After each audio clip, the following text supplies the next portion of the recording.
إله إلا الله وحده لا شريك له وأشهد أن محمدا عبده ورسوله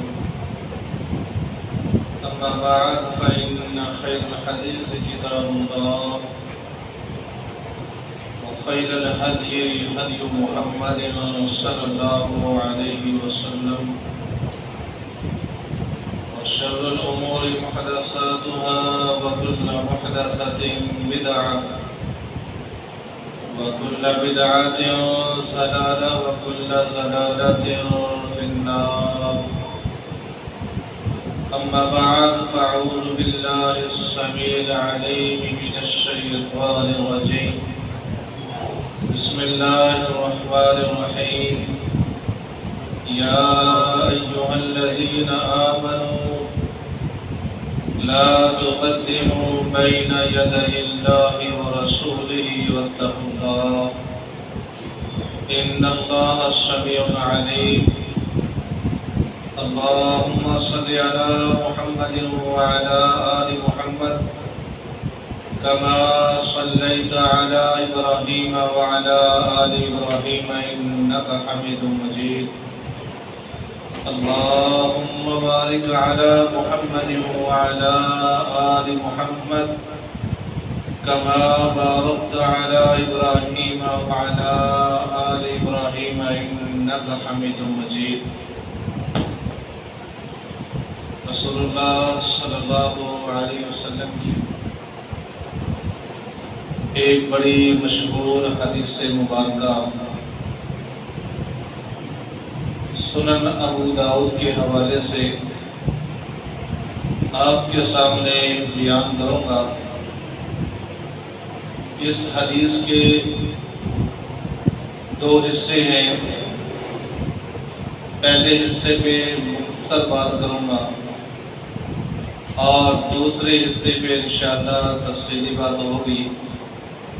اللہ حق بات کہنے کی توفیق دے.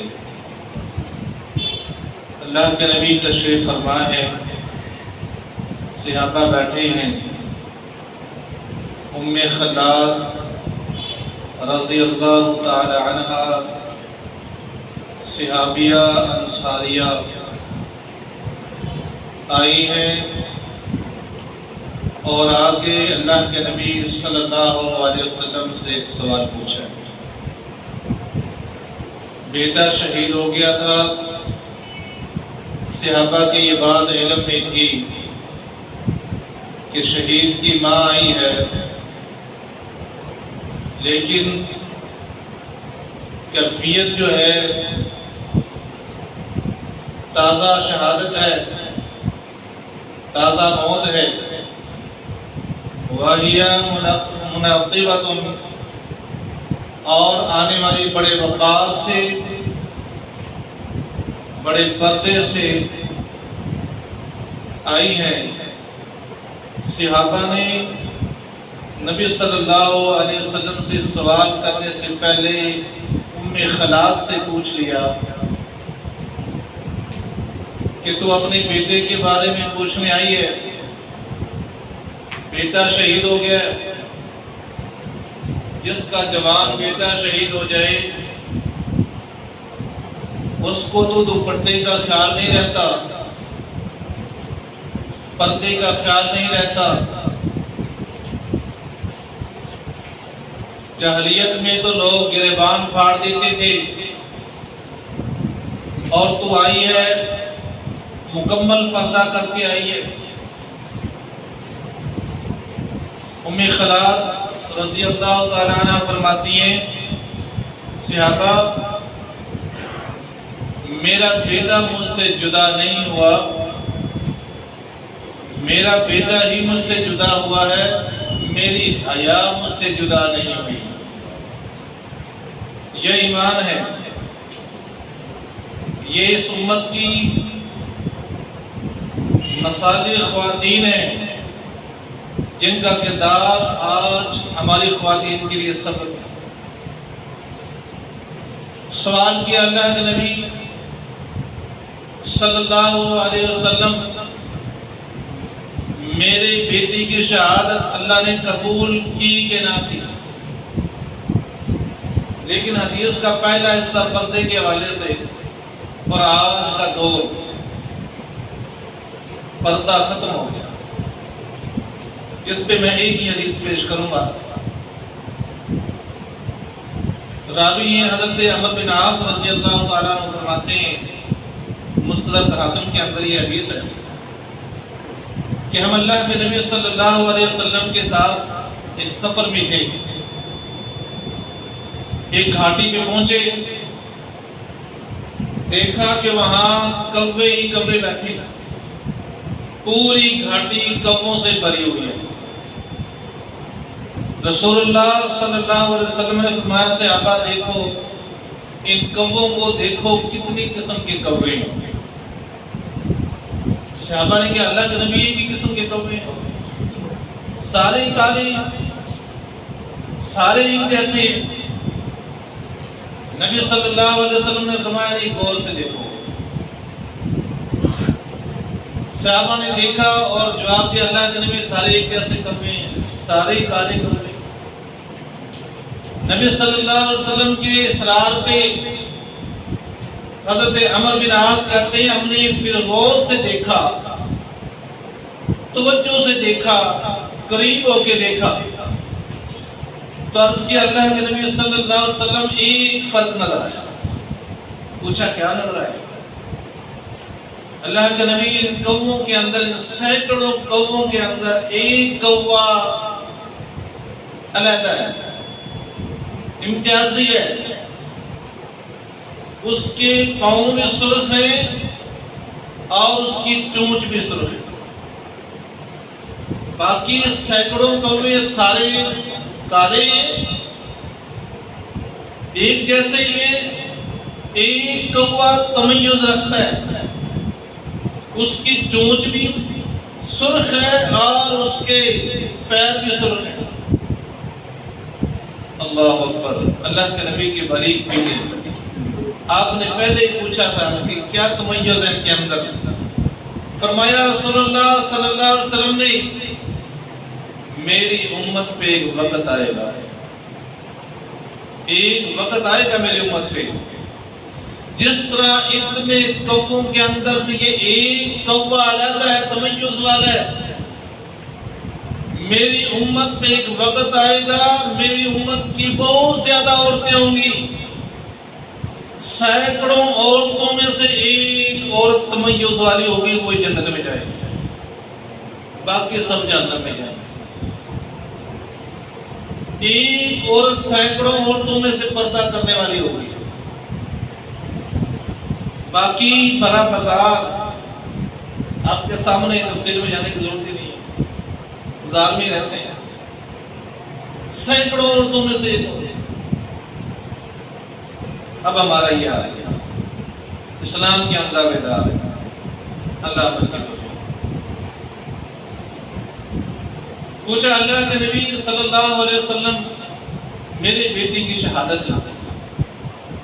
رسول اللہ صلی اللہ علیہ وسلم نے فرمایا لہو اجر شہیدین، تیرے بیٹوں کو اللہ نے 2 شہیدوں کا ثواب دیا،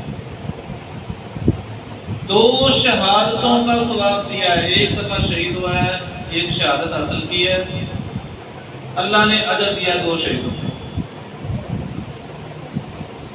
پوچھتی ہیں ام خلاد رضی اللہ تعالیٰ عنہ اللہ کے نبی ایسا کیوں ہے؟ اللہ نے میری بیٹی کو 2 شہیدوں کا ثواب کیوں دیا ہے؟ اس کا کیا امتیاز تھا؟ یہ شان اللہ نے جو دی ہے اس کی کیا نیکی تھی؟ رسول اللہ صلی اللہ علیہ وسلم نے فرمایا اس کو اللہ نے 2 شہیدوں کا ثواب اس لیے دیا ہے لِأَنَّهُ قَتَلَهُ أَهْلِ الْكِتَابِ، کہ وہ اہل کتاب کے ہاتھوں شہید ہوئے۔ مشرکین مکہ، مشرکین عرب، مجوسیوں، آگ کے پجاریوں سے وہ شہید نہیں ہوا، تیرے بیٹے کو شہید کرنے والے اہل کتاب، اس لیے اس کو 2 شہیدوں کا اجر ملا ہے۔ اب جس موضوع پہ بات کرنی ہے وہ یہ ہے کہ اہل کتاب کون ہے، کیا کردار ہے ان کا، کہ اگر ان کے ہاتھوں مجاہد شہید ہو جائے تو ڈبل ثواب ملے۔ اہل کتاب اللہ کو ماننے والے ہیں، آسمانی کتابوں میں سے کسی نہ کسی کتاب پہ ایمان ہے۔ یہودی تورات کو مانتے ہیں، عیسائی انجیل کو مانتے ہیں، کسی نہ کسی نبی کا کلمہ پڑھتے ہیں۔ دہر یہ نہیں ہے، اللہ کے بارے میں بھی ان کا تصور ہے اور نبی ہونے کے بارے میں بھی تصور رکھتے ہیں۔ اور ایک وقت یہ بھی تھا اہل کتاب کے اوپر کہ جب پل نہیں ہے، راستہ نہیں ہے، دریا کے اندر سے گزرنا ہے تو اللہ نے دریا کو خشک کر دیا ان کے گزرنے کے لیے۔ جب وہ گزر گئی تو راستہ ختم ہو گیا، ان کو پیاس لگی، ان کی زبانیں خشک ہوئی، پانی کی طلب ہوئی، پتھر کو ڈنڈا لگایا، چشمے پھوٹ پڑے پانی پینے کے لیے۔ یہ اہل کتاب ہے، ان کو بھوک لگی ہے، نہ وہاں خیمے ہیں، نہ ہوٹل ہے، نہ کھانے پینے کا کوئی زیادہ راہ ہے ان کے پاس، جنت سے کھانا آ گیا، منو سلوا آ گیا۔ اللہ جنت سے کھانا بھیج رہا ہے، چشموں کا پانی پلا رہا ہے، دھوپ ہوتی ہے تو بادل کا سایہ کر دیتا ہے، راستہ نہیں ہے، پل نہیں ہے، ہیڈ نہیں بنا ہوا اوپر تو پانی کو روک کے راستہ بنا دیتا ہے۔ اللہ کے انعام یافتہ ہیں یہ لوگ، لیکن کب تک انعام یافتہ رہے، کب تک اللہ کا انعام ان کے اوپر رہا؟ جب تک وہ اپنے انبیاء کی تعلیم کے اوپر چلتے رہے۔ جب انہوں نے اپنے انبیاء کی تعلیم کو، طریقے کو تبدیل کرنا شروع کر دیا، چھوڑ دیا، تو پھر اللہ کا عذاب ان کے اوپر آ گیا۔ عذاب بیماری کی شکل میں نہیں، عقائد کی خرابی، اعمال کی خرابی۔ پھر اللہ نے ان کو غیر المغضوب علیہم کہا، پھر اللہ ان پہ غصے ہو گیا، اور پہلا عذاب کیا آیا ان کے اوپر کہ وہ مشرک بن گئے۔ ایک اللہ کو ماننے والے، نبیوں کی اولاد، نبیوں کو ماننے والے، جب وہ اپنے انبیاء کی پیروی سے نکل گئے تو اللہ کا عذاب آیا، اور پہلا عذاب یہ آیا کہ انہوں نے کہا قالت الیہود عزیر ابن اللہ، یہودی گمراہ ہو گئے، مشرک بن گئے کہ عزیر علیہ السلام کو اللہ کا بیٹا کہنا شروع کر دیا، اللہ کو تو بیٹا ہی نہیں ہے۔ وقالت الیہود مسیح ابن اللہ، دوسرے اہل کتاب عیسائی ہیں، انہوں نے کہا نہیں عیسیٰ علیہ السلام بھی اللہ کا بیٹا، گمراہ ہو گئے۔ ایسے ہی انعام یافتہ قوم انبیاء کی پیروی سے نکلی، گمراہ ہو گئے، مشرک بن گئے۔ آج ہم بھی اللہ کو رب مانتے ہیں اور محمد صلی اللہ علیہ وسلم آخری نبی کا کلمہ پڑھتے ہیں، ہم بھی ایک اس آخری کتاب الہامی کتاب کے پیروکار ہیں، پہلی کے اوپر بھی ایمان ہے، لیکن ماننے والے قرآن کے۔ جب ہمارے اندر سے نبی صلی اللہ علیہ وسلم کی تعلیمات نکل گئی، ہم بھی تعویلات اور اجتہادات میں آ گئے، تو پھر کیا ہوا؟ ہماری قوم نے بھی کہا محمد صلی اللہ علیہ وسلم نور من نور اللہ، وہی بیماری آ گئی صحیح۔ ہم نے کہا کہ محمد صلی اللہ علیہ وسلم اللہ کے نور میں سے نور ہے، یہ اللہ کی صفت ہے، اللہ کا نور اللہ کی صفت ہے، اور کوئی مخلوق اللہ کی صفت کو نہیں پا سکتی۔ جب اللہ کی مخلوق میں سے کسی کو اللہ کی صفت میں شامل کیا تو کیا ہوگا؟ یہ بیماری آ گئی۔ جب وہ اپنے انبیاء کی پیروی چھوڑ بیٹھے، دوسری ایک اور بیماری آ گئی ان کے اندر۔ صحیح مسلم کے اندر حدیث ہے کہ انہوں نے اپنے انبیاء اور صالحین کی قبروں کو سجدے کرنا شروع کر دیا،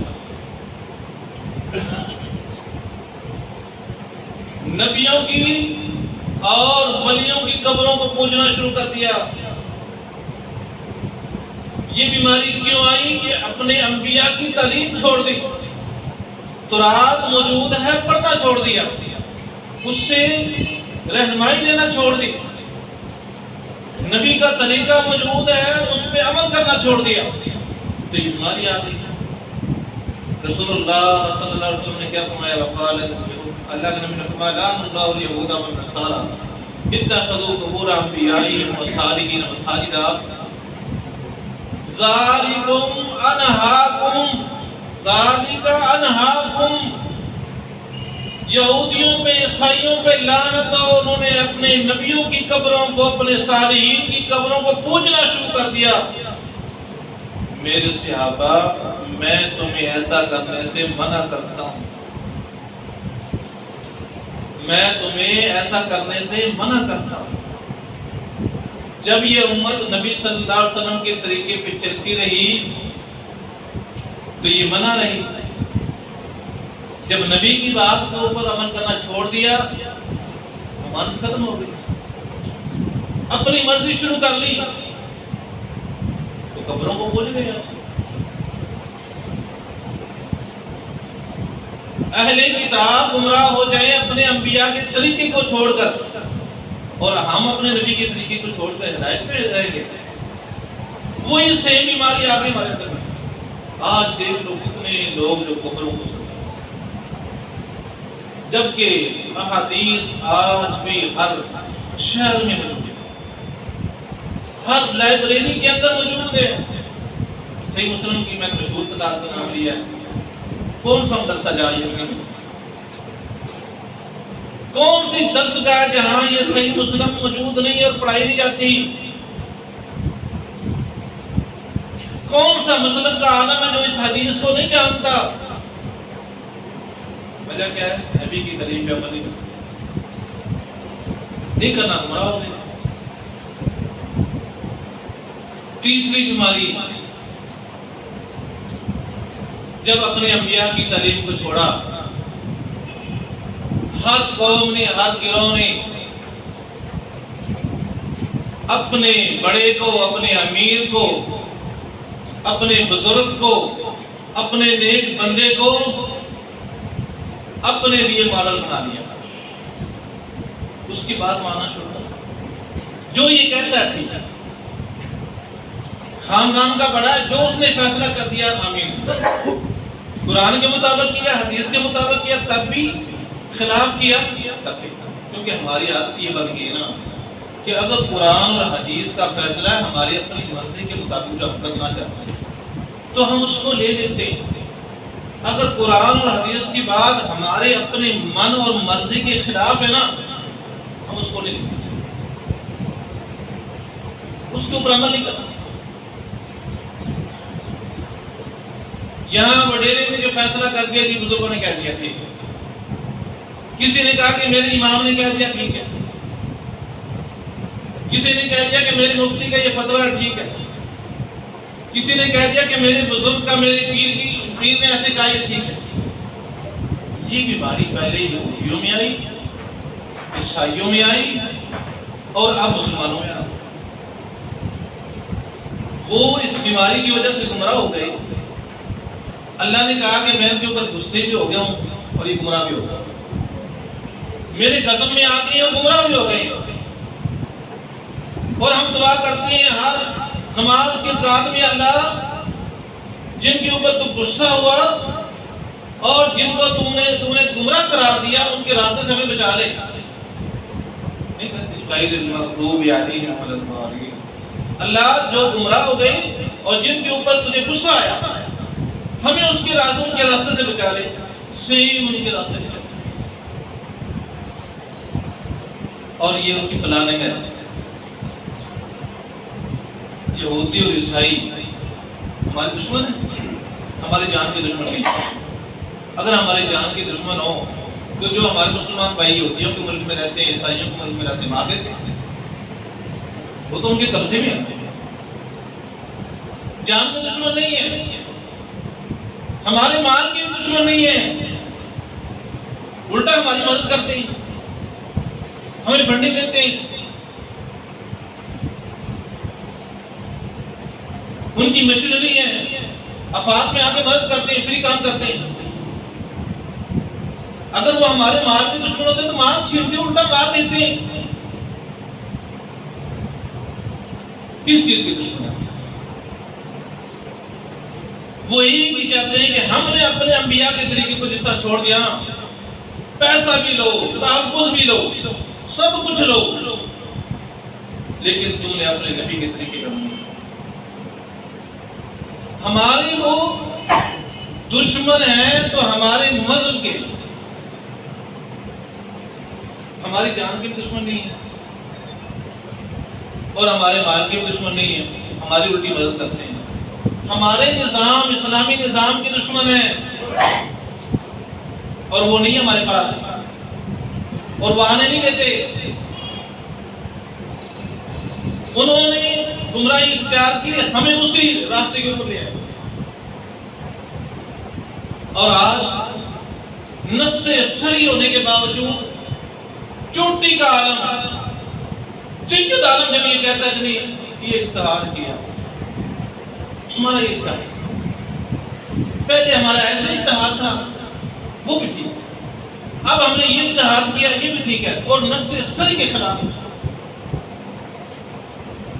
حدیث کے خلاف اجتہاد ہو سکتا ہے، قرآن کی آیت کے خلاف اجتہاد ہو سکتا ہے۔ اجتہاد تب ہوتا کہ بات واضح قرآن میں نہیں ملی، بات واضح حدیث میں نہیں ملی، تو اب مجتہد جو عالم ہے وہ اجتہاد کرے، درست ہو گیا، وہ اجتہاد صحیح بھی ہو سکتا ہے، غلط بھی ہو سکتا ہے، لیکن اجتہاد اس وقت کرے جب نص سری نہ ہو۔ اگر اس سے کوئی اختلاف کرتا ہے، فرقے کیوں بنتے ہیں؟ جب اس سے کوئی کھڑا ہو کے اختلاف کرتا ہے، پوچھتا ہے، وہ کہتا نہیں یہ ہمارے گروہ کا نہیں ہے، یہ ہمارے گروہ کے خلاف ہے۔ صحابہ کا کیا طریقہ تھا؟ عثمان غنی رضی اللہ تعالیٰ عنہ امیر المومنین، دور حکومت ہے، مینا کا میدان ہے، حج پڑھا رہے ہیں، حج کا موسم ہے، حج پڑھانے کے لیے قافلہ لے کے مدینے سے آئے ہوئے ہیں، ظہر کی نماز پڑھائی مینا میں، ظہر کی نماز پڑھانے کے بعد اپنے خیمے میں چلے گئے۔ اب کیا شان ہے، اب جانتے ہیں اللہ کے نبی نے ایک موقع پہ کہا تھا عثمان تو جنتی ہے، آج کے بعد جو مرضی عمل کرے۔ اللہ کے نبی کا دورہ تمام ہے۔ اللہ کے نبی اتنے خوش تھے کہ جب دوسری صاحبزادی فوت ہوئی تو فرمایا عثمان اگر میری 40 بیٹیاں ہوتی، بیٹیوں کی طرف سے مجھے اتنا سکھ ملا ہے، تیری طرف سے 40 ہوتی، ایک ایک کر کے تیرے نکاح میں دیتا۔ عثمان جنتی، اللہ کے نبی کا دور اعتماد، خلیفۃ المسلمین، امیر المومنین، نماز پڑھائی ہے، خیمے میں گئے ہیں، ایک اور صحابی اٹھے ہیں، پیچھے پیچھے خیمے میں گئے ہیں۔ کیا تعارف ہے؟ عبد الرحمن بن عوف رضی اللہ، یہ بھی اشرا مبشرہ، ان کو بھی اللہ کے نبی نے کہا کہ عبد الرحمن بن الجنہ، یہ بھی جنتی سے بڑی شان ہے۔ شان کیا ہے؟ ایک بات بتا کے چلوں، ایک غزوے کے موقع پہ جا رہے سفر میں پڑاؤ کیا، صبح ہوئی نماز کے لیے، اللہ کے نبی قضاء حاجت کے لیے نکل گئے، بہت دور نکل، صحابہ نے انتظار کیا اپنا، کافی دیر انتظار کرنے کے بعد اب سوچا کہ ہم نماز پڑھ لیں۔ اب قافلے کے اندر نظر دوڑائی کہ جماعت کون کرائے، سب کی نظریں عبد الرحمن بن عوف پہ گئی کہ آپ ہمارے بزرگ ہیں، آپ نہیں ہیں، اللہ کے نبی آپ سے بڑے محبت کرتے، آپ جماعت عبد الرحمن بن عوف جماعت کرا رہے ہیں، اللہ کے رسول صلی اللہ علیہ وسلم آگے ایک رکعت صحابہ پڑھ چکے ہیں، نبی صلی اللہ علیہ وسلم آئے، وضو کر لیا ہوا، وضو کیا، اور جب شامل ہوئے تو ایک رکعت ہو چکی تھی۔ نبی صلی اللہ علیہ وسلم نے ایک رکعت عبد الرحمن بن عوف کے پیچھے پڑھی، انہوں نے 2 رکعت میں سلام پھیرا، اللہ کے نبی نے کھڑے ہو کے جو ایک رکعت ادا کی وہ پوری اور سلام پھیرا، اور ایک حدیث میں فرمایا میرے صحابہ اللہ نے کسی نبی کو اس وقت تک موت دی ہی نہیں، جس نبی کو بھی دنیا میں بھیجا نا اس کو اس وقت تک موت دی ہی نہیں جب تک اس نے اپنے کسی صالح نیک امتی کے پیچھے نماز نہ پڑھی۔ آج میں نے بھی عبد الرحمن کے پیچھے نماز پڑھی، ابھی دونوں شان والے ہیں، ایک نے نماز پڑھائی ہے، دوسرے کا اعتراض ہے۔ خیمے میں گئے ہیں، عبد الرحمن بن عوف نے سوال کیا آج آپ نے جو ظہر کی نماز پڑھائی ہے صحیح نہیں پڑھائی، صحیح نہیں پڑھائی آپ نے نماز؟ حضرت عثمان نے پوچھا کیوں؟ میں اجتہاد کی بات کرتا ہوں اور اپنے علماء کے اوپر سوچتا ہوں کہ صحابہ کیسے، آپ نے 4 رکعت پڑھائی ہے، اللہ کے نبی 2 رکعت مینا میں پڑھاتے تھے، آپ نے 4 پڑھا۔ ابو بکر صدیق نے حج پڑھایا، تم بھی ان کے پیچھے حج پڑھنے آئے، میں بھی آیا 2 رکعت پڑھائی۔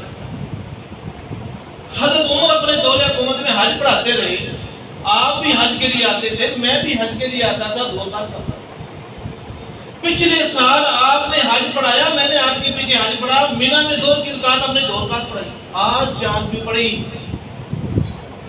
دلیل مانگنی چاہیے نا، دلیل مانگنی چاہیے۔ عمل کرنے والا صحابی ہے، امیر المومنین ہے، خلیفۃ الرسول ہے، جنتی صحابی ہے، عشرہ مبشرہ صحابی ہے، اس کے اوپر انگلی اٹھانا ہمارا تو ایمان کا ہی کام ہو جائے گا نا، وہ تو صحابی بھی اعتراض ہے، لیکن ہم تو دوسرے پہ اعتراض کر سکتے ہیں، دلیل پوچھ سکتے ہیں۔ حضرت عثمان دلیل دے رہے ہیں کہ میری پہلی دلیل یہ ہے کہ مینا کے قریب ہی میری ایک بیوی رہتی ہے، میرا گھر بنتا ہے، مینا کے قریب میری ایک بیوی رہتی ہے، اس لیے میں، ایک میری دلیل یہ ہے۔ دوسری میری دلیل یہ ہے کہ طائف میں، یہ طائف بھی قریب ہی ہے، وہاں سب سے بڑا تجارتی کام میرا یہاں بزنس ہے، یہ میری دوسری دلیل ہے۔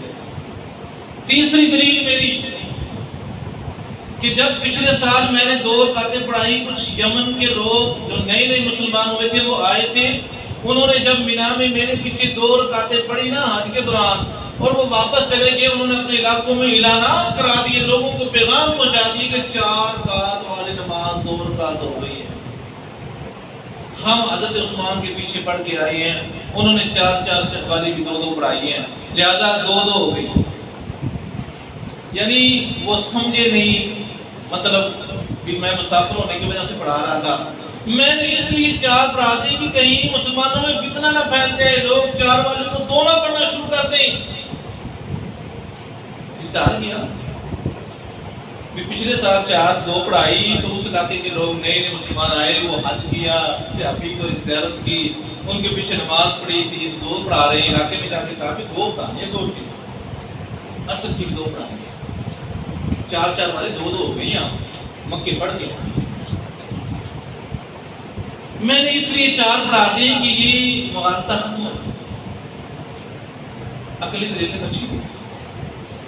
عبد الرحمن بن عوف رضی اللہ تعالیٰ عنہ فرمانے لگے حضرت عمر کے دور میں کتنے اجنبی علاقے مسلمان ہوئے، انہوں نے 2 نہیں پڑھا، 4 نہیں پڑھا۔ یہ آپ کی جتنی بھی دلیلیں آپ نے کی ہیں نا، اور بھی کچھ دلیلیں دی اس میں سے ہٹ گیا، جتنی بھی آپ نے دلائل دیے یہ آپ کی رائے ہو سکتی ہے، دلیل نہیں ہے، یہ منہج ہے، یہ آپ کی رائے تو ہو سکتی ہے، یہ دلیل نہیں ہے۔ دلیل ہوتی ہے اب اللہ کے نبی کے حوالے سے دلیل پیش کرتے، قرآن سے دلیل پیش کرتے۔ یہ دلیل ہے کہ اللہ کے نبی نے 2 پڑھائی ہیں تو یہ آپ کی دلیل، 4 پڑھائی ہیں تو آپ کی دلیل بنتی ہے۔ قرآن میں اللہ نے حکم دیا کہ 4 پڑھ لیں، یہ آپ کی دلیل بنتی ہے، یہ آپ کی رائے ہے۔ اور کہا کہ عثمان میں تیرے خلاف نہیں ہوں۔ جب حضرت عمر نے کمیٹی بنائی تھی نا خلافت کے لیے 6 بندوں کی، میں اس کمیٹی کا سربراہ تھا۔ آپ کو خلیفہ بنانے میں میرا کردار ہے، خلیفہ بنانے میں بھی میرا کردار ہے۔ عثمان میں تجھ سے محبت بھی بڑی کرتا ہوں۔ کیا تو کسی کے اوپر سوال کرے نا اور اس کے اجتہاد کے اوپر دلیل دے دے، نہیں یہ نا اس منہج سے ہٹ گیا۔ کیوں بنے پھر یہ؟ کسی نے دلیل کچھ نہیں ہے، ہمارے گروہ کا نہیں، ہمارا فرقہ یہ، اس کا ہو کوئی اور فرقہ ہو۔ جب اور کسی سے دلیل پوچھی اس نے کہا نہیں ہمارا فرقہ، ہمارا یہ فرقہ، اس کا اور کوئی فرقہ ہو۔ صحابہ کیا کہہ رہے ہیں؟ محبت ہے، خلیفہ بنانے میں بھی میرا کردار ہے، لیکن میرا آپ کی نماز پہ اعتراض ہے۔ مجھے دلیل دیں حدیث سے، مجھے دلیل دیں قرآن سے۔ میں آپ کی دلائل سے مطمئن نہیں ہوں، میں آپ کے اجتہاد سے مطمئن نہیں ہوں۔ نص سری دے۔ ایک اور واقعہ، وہ بھی جنگ کا ہے۔ اللہ کے نبی نے ایک صحابی کو امیر بنایا اور وہ جہاد پہ چلے گئے، راستے میں کچھ کوتاہی ہوگی ان کا حکم ماننے میں، امیر کی اطاعت کے، ان کو غصہ آیا۔ آپ نے سنی ہوئی حدیث بڑی مشہور ہے، انہوں نے کہا ہے لکڑیاں اکٹھی کرو، لکڑیاں اکٹھی ہوگی، آگ لگا دو، آگ لگا دی۔ اب امیر نے حکم دیا کہ اس میں چھلانگ لگاؤ، اس آگ میں چھلانگ۔ اب اس سے ابا جذباتی مسلمان نہیں تھے، جذباتی مسلمان نہیں تھے۔ ہمارے ہاں یا تو بے عمل ہیں یا جذباتی، عقل مند مسلمان تھے، دلیل مانتے تھے، عقلی دلیل کے قائل نہیں ہوتے تھے، نقلی دلیل کے قائل ہوتے تھے۔ امیر کا حکم اللہ کے نبی نے کہا کہ ماننا ہے، اب وہ کہہ رہا ہے میں امیر ہوں، میرا حکم مانو، آگ میں چھلانگ لگاؤ۔ اصلی ہوتا ہے نا، وہ پیر ہوتا ہے، وہ کہتے ہیں دوسرے نے نہیں، پیر صاحب نے کہا اس کے بعد اطاعت کرنا ہے۔ کوئی امام ہوتا ہے وہ کہتے نہیں، امام صاحب نے کہا یار اطاعت کرو، بس ٹھیک ہے، تمہارے سمجھ میں نہیں آئے۔ کوئی جماعت کا امیر ہے تو اعتراض نہیں، یار امیر صاحب نے کہا اطاعت کرو، بس ٹھیک ہے۔ یہ امیر نہیں ہے، یہ صحابی ہے۔ امیر بنایا کس نے؟ اللہ کے نبی نے، اطاعت کا بھی حکم دیا ہے۔ اب وہ کہہ رہا آگ میں چھلانگ لگاؤ۔ صحابہ نے کہا ہم لگا، اس آگ سے بچنے کے لیے باپ دادا کا دین چھوڑا، برادری چھوڑی، مکہ چھوڑا، ہجرتیں کی، خاندان چھوڑا، جنگیں کی، نہیں لگا۔ واپس آئے، یہ واقعہ تو ہو گیا، اللہ کے نبی صلی اللہ علیہ وسلم کے سامنے یہ واقعہ رکھا گیا اور کہا اللہ کے نبی انہوں نے میرا حکم نہیں مانا۔ صحابہ نے کہا اللہ کے نبی نے ایسے ایسے حکم دیا، ہم نے نہیں مانا۔ اب رسول اللہ صلی اللہ علیہ وسلم نے کیا فرمایا؟ اگر تم اس آگ میں چھلانگ لگا دیتے، اگر آگ میں چھلانگ لگا دیتے تو قیامت تک آگ میں رہتے۔ میرے کو حکم ماننا تھا، اگر اس آگ میں چھلانگ لگاتی تو قیامت تک آگ کے اندر رہتے۔ یعنی اگر امیر بغیر دلیل کے شریعت سے ہٹ کے حکم دے تو اس کی بات پھر دلیل مانگے۔ حضرت علی نے کہا جب وہ پکڑے نا باغی تو کہا ان کے عقائد بہت خراب ہو گے، ان کو آگ لگا، ان کی سزا یہ بنتی ہے آگ لگا دی۔ وہاں سے صحابہ نے کہا کہ نہیں، اللہ کے نبی نے فرمایا آگ کا عذاب اللہ کا حق ہے، کسی مخلوق کا حق نہیں کہ کسی باغ میں جلانا، جلانا یہ اللہ کا حق ہے۔ آپ قتل کر سکتے ہیں، آگ نہیں لگا سکتے۔ وہ امیر المومنین نہیں ہے، داماد رسول ہے، علی رضی اللہ تعالیٰ، حسن و حسین کے بابا ہیں، اتنے بڑے عالم ہیں، پرورش پائی ہے خاندان نبوت کے اندر۔ اگر وہ کہیں بغیر دلیل کے کہ ان کو آگ لگا دو تو صحابہ انکار کر دیں؟ نہیں، جب یہ سوچ پیدا ہوگی کہ بغیر دلیل کے آپ کا مولوی کہے آپ دلیل مانگے، دلیل نہیں ہے تو انکار کرنا ختم ہو جائے گا۔ آپ کا امیر حکم دیتا ہے کہ اب آپ نے اس طرح کرنا ہے، آپ دلیل پوچھیں، وہ دلیل نہیں ہے انکار کرنا۔ اگر وہ کہے اپنے امیر ہونے کی، آپ کو وہی سنائے کہ میں امیر ہوں اور میری اطاعت کرنا فرض ہے، ان صحابہ نے اس صحابی کی اطاعت کیوں نہ کی؟ باقی صحابہ نے علی کی اطاعت کیوں نہ کی، ہاتھ کیوں نہ لگائی؟ یعنی ہم دلیل مانگیں گے، اجتہاد پہ نہیں چلیں گے۔ اجتہاد اس وقت کریں گے جب نص صریح نہیں ہمارے پاس۔ جب نص صریح ہے تو اجتہاد نہیں چل سکتا۔ آج یہ امت گمراہ اس لیے ہو گئی کہ بڑوں کی ماننا شروع کر دی۔ اگر وہ بڑا برادری کا بزرگ ہے تو عالم بڑا ہے تو جماعت کا امیر ہے تو پیر کسی کا بنا بیٹا ہے تو ڈی سی ہے تو ڈی پی او ہے تو اگر وہ شریعت کے خلاف حکم دیتا اور ہم کہتے نہیں صاحب نے کہہ دیا ہے، بزرگ نے کہہ دیا ہے، یہ گمراہی سب سے پہلے کن کے اندر آئی؟ اہل کتاب۔ آج یہ برائی ہمارے اندر موجود ہے۔ ہر بندہ کہتا ہے کہ میرے بزرگ نے مجھے دلیل کر دی۔ اور پھر عجیب بات کہ وہ بزرگ ایک وقت میں کچھ حکم کر رہا ہوتا ہے، چند لمحے چند دنوں کے بعد، ایک عرصے کے بعد وہ اس کو چھوڑ کے دوسرا حکم جس کو وہ غلط کہہ رہا ہوتا ہے وہ اس کو کہتا ہے یہ جائز ہے، تو پھر بھی وہ لوگ نہیں کہتے کہ پہلے یہ جائز تھا اب یہ جائز ہو گیا ہے۔ شریعت تبدیل ہو گئی۔ شریعت تبدیل تو اللہ کے نبی کے دور میں تو منسوخ ہوتی تھی، آیتیں منسوخ ہوتی تھی، احکامات چینج ہوتے تھے، اب تو تکمیل ہو چکی ہے۔ جب پوچھا کوئی پوچھ بھی لے تو وہ کہتا نہیں اب اس وقت یہ اجتہاد تھا اب یہ اجتہاد، اب یہ اجتہاد تو پھرتا رہے گا، پتہ نہیں کہاں لے جائے گا۔ اللہ، یہ بیماری آ گئی ہے ہمارے اندر۔ ایک اور بیماری آئی، آخری بات، آخری میں ختم کروں گا، بات تو لمبی ہے۔ عیسائیوں کے اندر، یہودیوں کے اندر، اہل کتاب کے اندر کہ وہ ستارہ پرست بن گئے، نجومی بن گئے، نجومی بن گئے۔ آج مسلمانوں کے اندر کوئی بیماری موجود ہے، اور یہ گناہ کتنا بڑا ہے۔ دو گناہوں کا میں تقابل کرتا ہوں، ستارہ پرستی، نجومیت، کتنا بڑا گناہ ہے۔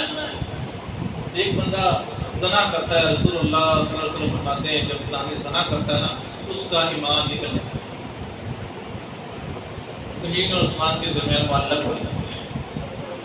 جب وہ برائی سے ہٹ جاتا ہے ایمان واپس آ جاتا ہے۔ گناہ تو اس نے بہت بڑا کیا، سزا تو اس کو ہوگی، دنیا میں ہوگی، آخرت میں ہوگی، وہ توبہ کر لے گا تو اللہ سنا۔ لیکن ایمان نکل گیا تھا، برائی کرتے وقت برائی سے ہٹ گیا، ایمان واپس آ گیا۔ نجومی کے بارے میں کیا کہا رسول اللہ صلی اللہ علیہ وسلم نے؟ کوئی بندہ گیا مشک کے پاس اور اس نے اپنا ہاتھ آگے کیا اور اس نے علم نجوم کے ذریعے اس کو کچھ باتیں بتائی، کچھ باتیں بتائیں۔ نبی صلی اللہ علیہ وسلم فرماتے ہیں ایمان نکل گیا، اس کا بھی ایمان نکل گیا، اس کے سامنے ہاتھ کیا، ایمان نکل گیا۔ زانی کا تو ایمان چند منٹوں کے بعد واپس آ گیا، ہاتھ دکھانے والے کا ایمان واپس نہیں آیا۔ نبی صلی اللہ علیہ وسلم فرماتے ہیں 40 روز تک اس کی دعا قبول نہیں ہوتی، تہجد پڑھے قبول نہیں، نماز پڑھے قبول نہیں، 40 دن ایمان واپس نہیں آتا۔ 40 زانے کا ایمان چند منٹ کے لیے معلق ہے، اگر اس دوران مر گیا بے ایمان مر گیا، گناہ کرتا وہ مر گیا، بے ایمان مر گیا، ایمان نکل چکا۔ اور جس کا ایمان 40 دن نکلا رہا اور وہ 40 دنوں میں مر گیا، یہ تو ٹائم تھوڑا ہے نا، اور وہ 40 دن کا ٹائم ہے۔ اب کیا کتنا خطرہ ہے، ہاتھ دکھایا ہے، توبہ بھی کرے گا تو 40 دن تک قبول نہیں ہوگا۔ اگر اللہ اس کو زندگی دے 40 دن کی، پھر وہ توبہ کر لے، ایمان آئے گا تو قبول ہو گیا، کوئی چیز نہیں۔ ایمان ہی نہیں تو قبول کیسے ہوتا ہے؟ اللہ اکبر. یہ عمل کرنے والے کوئی نہیں ہوئی. صحابہ سے میں ایک مثال دیتا ہوں. حدیبیہ کا مقام ہے، گرمی بڑی ہے، صحابہ نے دعا مانگی اللہ بارش کی طلب ہے. رات کو بارش ہو، بڑے خوش ہیں، بڑا موسم خوشگوار ہے، جیسے آج ہمارا موسم خوشگوار ہے. کہتے ہیں فجر کی نماز پڑھنے کے لیے نکلے، جہاں نماز پڑھتے تھے وہاں گئے تو رسول اللہ صلی اللہ علیہ وسلم جہاں کھڑے ہو کے نماز پڑھاتے تھے وہاں بیٹھے ہیں اور رو رہے ہیں. صحابہ کہتے ہیں ہم بڑے خوش ہوئے، موسم اچھا ہو گیا، خوشی خوشی نماز فجر کی پڑھنے جا رہے ہیں. وہاں پہنچے ہیں تو اللہ کے نبی رو رہے ہیں.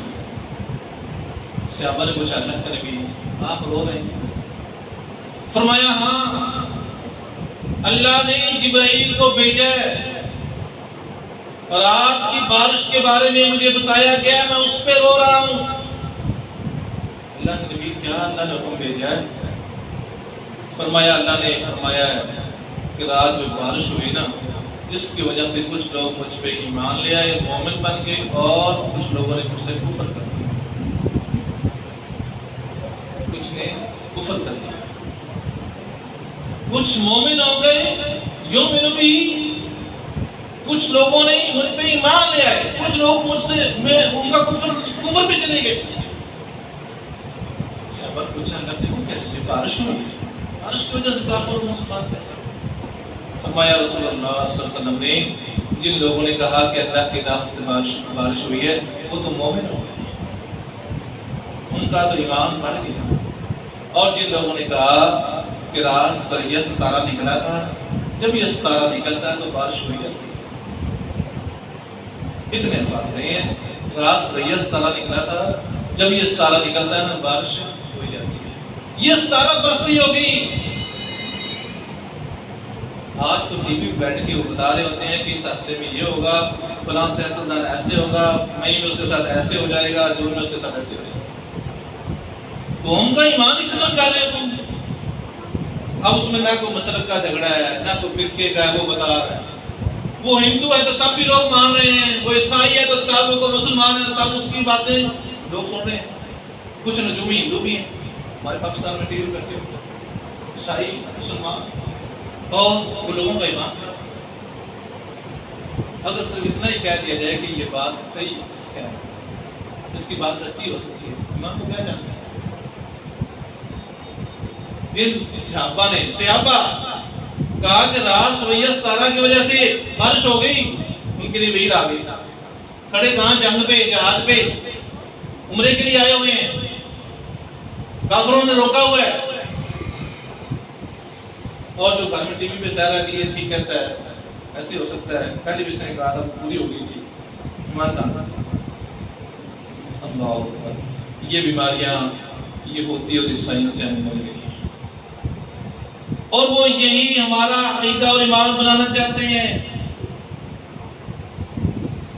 آپ ان کا نصاب پڑھائیں، ٹیچرز کی بھی تنخواہ، اداروں کی بھی، مرمت اور تزئین کے پیسے، کتابیں بھی فری، بچوں کے بھی وظیفے.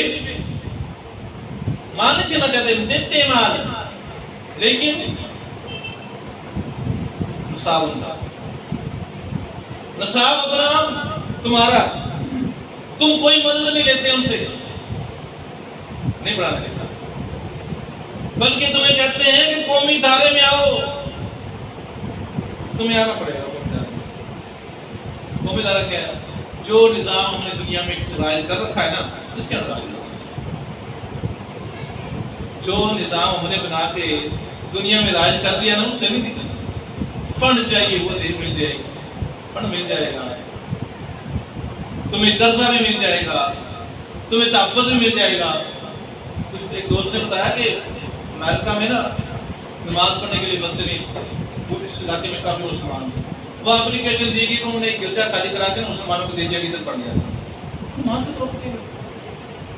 رمضان آ جائے، ان کے یہاں چیزیں سستی ہو جاتی ہیں. یہ مسلمانوں کا مہینہ آ گیا، روزے رکھتے ہیں مسلمان، ہم تو الٹا مہنگا تھا.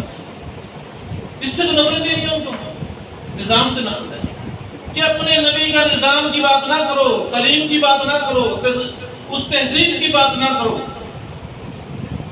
اس کی بات کرو گے تو پابندیاں، اس سے اجتہاد کر کے یوٹرن لے لو گے تو پیسے بھی ملیں گے، ایڈ بھی ملے گی، تنخواہیں بھی ملیں گی، ٹھیک، اجتہاد کر کے اس دھارے میں آ جاؤ سارا کچھ مل جائے گا۔ آج کی بیماری اللہ کے نبی کی تعلیم سے ہٹ گئی ہے تو ہمارے اندر بھی آ گئی۔ اللہ سے دعا ہے کہ اللہ مسلمانوں کو پتہ، اللہ ہمارے علماء کو دین حق کی دعوت دینے کی توفیق، نہیں کوئی مانتا نہ مانے، دعوت تو ہمارا حق بنتا ہے نا، آپ لوگوں کو بتائے جائیں۔ اللہ نے ہم سے پوچھنا ہے، مجھ سے پوچھنا ہے، سب سے پوچھنا ہے کہ تو وزیر اعظم کیوں نہیں بنا، نہیں کوئی سوال نہیں، تو ڈی سی کیوں نہیں بنا، نہیں یہ پوچھا جائے گا کہ جتنی سمجھ تھی وہ لوگوں کو بتایا، نیکی کا کام لوگوں کو بتاتا تھا، ہمسائے کو، بازار میں، رشتہ دار کو، دوست کو، بیٹے کو، بیٹی کو، اس لیے کہا کہ جس کی 2 بیٹیاں اور اچھی تربیت کر کے ان کو بیاہ دے، تو نبی صلی اللہ علیہ وسلم نے فرمایا جنت میں ایسے ہوگا میرے ساتھ، بچیوں کی تربیت کر دی، دینی تربیت کر دی، آگے اولاد ہوگی، اولاد کی تربیت کریں گے، دین اس طرح دیر سے دیر دیتا جائے گا، دین اللہ سے دعا ہے کہ اللہ حق کہنے اور حق پہ عمل کی توفیق دے، دعا آگے۔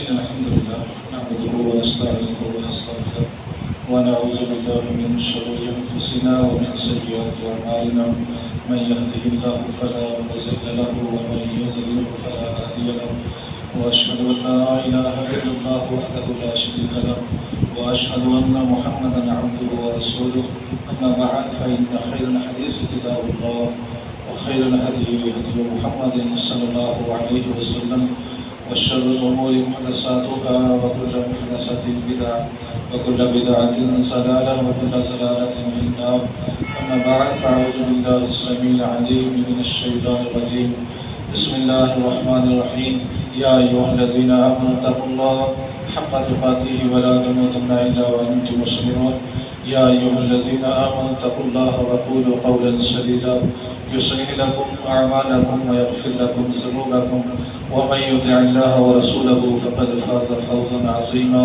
سبحان ربك رب العزة عما يصفون وسلام على المرسلين والحمد لله